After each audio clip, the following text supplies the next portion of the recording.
कमियां हमारे समय में रही हो, बीजेपी के समय में रही हो, उससे पहले रही हो, क्योंकि ये जो भर्ती घोटाला है ना, ये कोई एक भर्ती परीक्षा का नहीं है, कोई एक राज्य का नहीं है। पूरे देश के अंदर, सभी राज्यों के अंदर, भारत सरकार के, रेलवे के, कोर्ट के, ऐसी बहुत सी परीक्षाएं हुई हैं जिनके अंदर गड़बड़ें हुई है। यहाँ तक कि अभी लास्ट में तो नीट की जो हुई उसके अंदर सरकार ने उसको तो क्लियर ही कर दिया और उसको जवाब ही नहीं दिया, जबकि उसके अंदर भी काफ़ी गड़बड़ियाँ थी।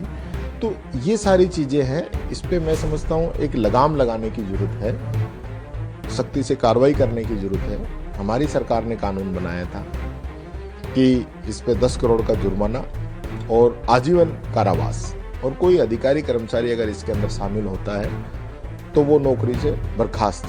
तो पूरे देश के अंदर अगर सबसे मजबूत कहीं कानून बना है तो राजस्थान के अंदर बना है।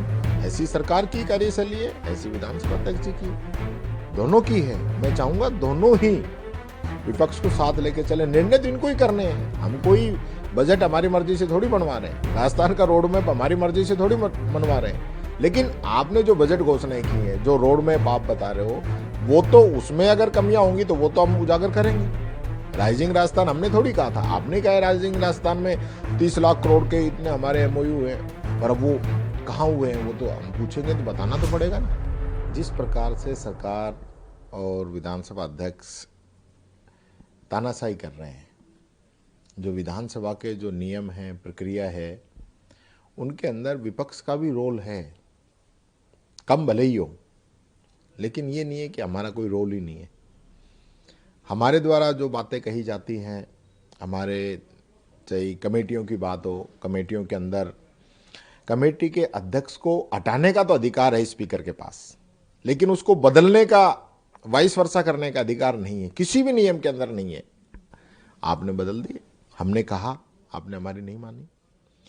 कमेटियों के विलय कर दिया गया, एक कमेटी को दूसरी कमेटी के साथ जोड़ दिया गया, जो कि 100% नियम विरुद्ध है। बिना विधानसभा के नियम प्रक्रिया में चेंज किए आप कमेटियों का आपस में विलय नहीं कर सकते। हमने कहा, विधानसभा में इस बात को रखा, नहीं माना गया। लगातार जो है, हमने पहले भी बताया था कि हमारे सदस्य विधानसभा में आवाज उठाते हैं, उनको रोका जाता है, पर सत्ता पक्ष की ओर से टोका टाकी की जाती है और उनको प्रोटेक्शन मिलता है। मंत्री जवाब नहीं देते, उनको प्रोटेक्शन मिलता है। सरकार की जिम्मेदारी तय होनी चाहिए, वो जिम्मेदारी तय नहीं करके उनको प्रोटेक्शन दिया जाता है। ये सारे इश्यूज हैं, और सरकार भी जो है लगातार लोकतंत्र का हनन कर रही है।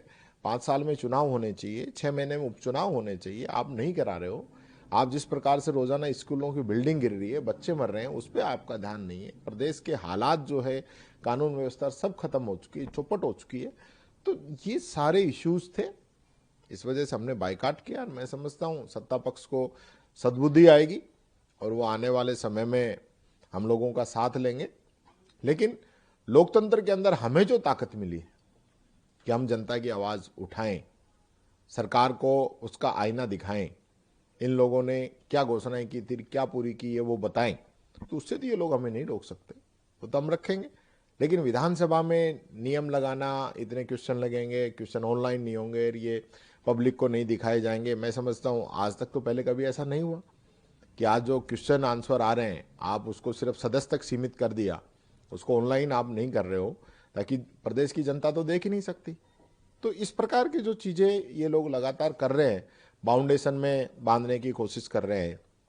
कुछ क्वेश्चन है, जैसे राइजिंग राजस्थान है, राइजिंग राजस्थान पे हमने इतने क्वेश्चन लगाए, एक का भी जवाब नहीं आया। अब की बार लगाए, देखते हैं क्या होता है।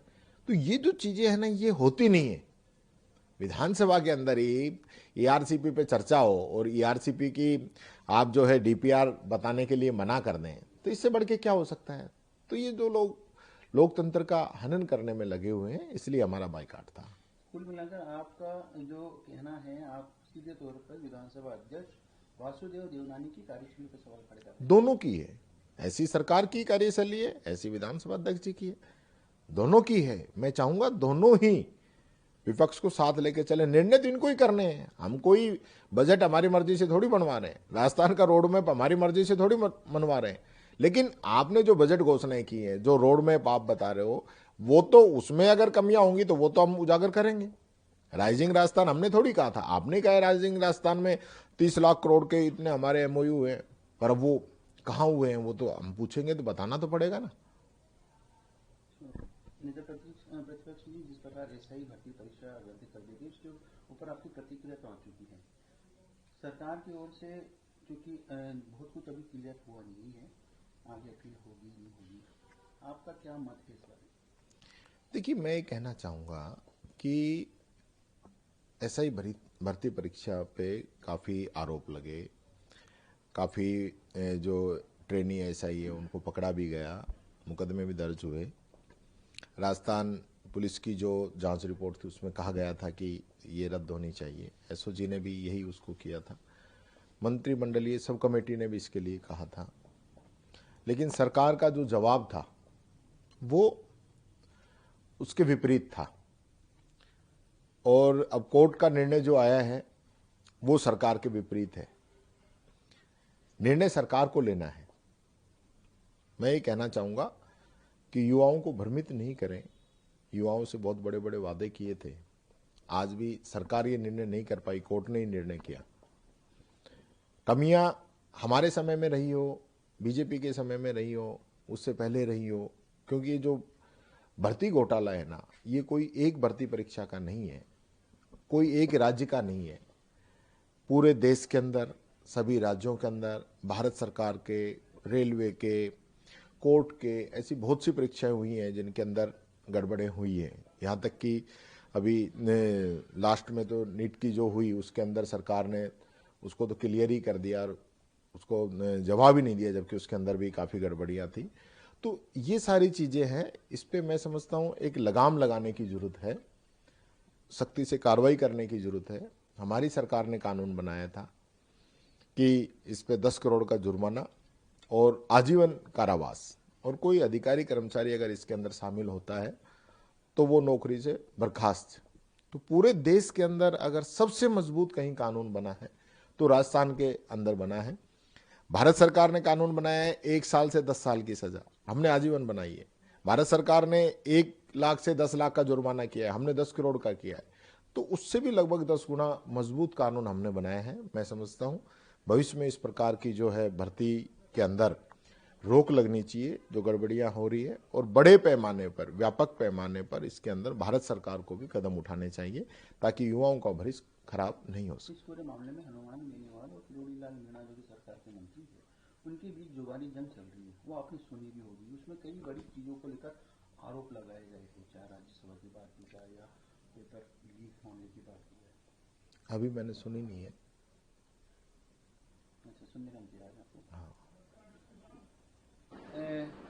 आपने हाल ही में ये जो आरएसएस प्रमुख है मोहन भागवत, उनका एक बयान भी सुना होगा संबोधन में, जहाँ उन्होंने जोर दिया इस बात पे कि हिंदू को 3 संतान तो कम से कम होना चाहिए। क्या कहना है आपका? देखिए, मैं कहना चाहूँगा, इस देश के अंदर एक नारा बहुत समय से चलता रहा, हम दो हमारे दो, और मैं समझता हूँ आज जिस प्रकार से पॉपुलेशन बढ़ रही है और आज विश्व में सबसे अधिक पॉपुलेशन वाला देश हमारा हो चुका है, ऐसे समय में इस प्रकार के जो बयान लगातार इन लोगों के आते रहते हैं, कभी कुछ, लेकिन खुद के कितने बच्चे हैं आरएसएस में जो लोग जा रहे हैं, उनकी क्या स्थिति है, महिलाओं तक को आरएसएस के अंदर अलाउड नहीं कर रहे हैं।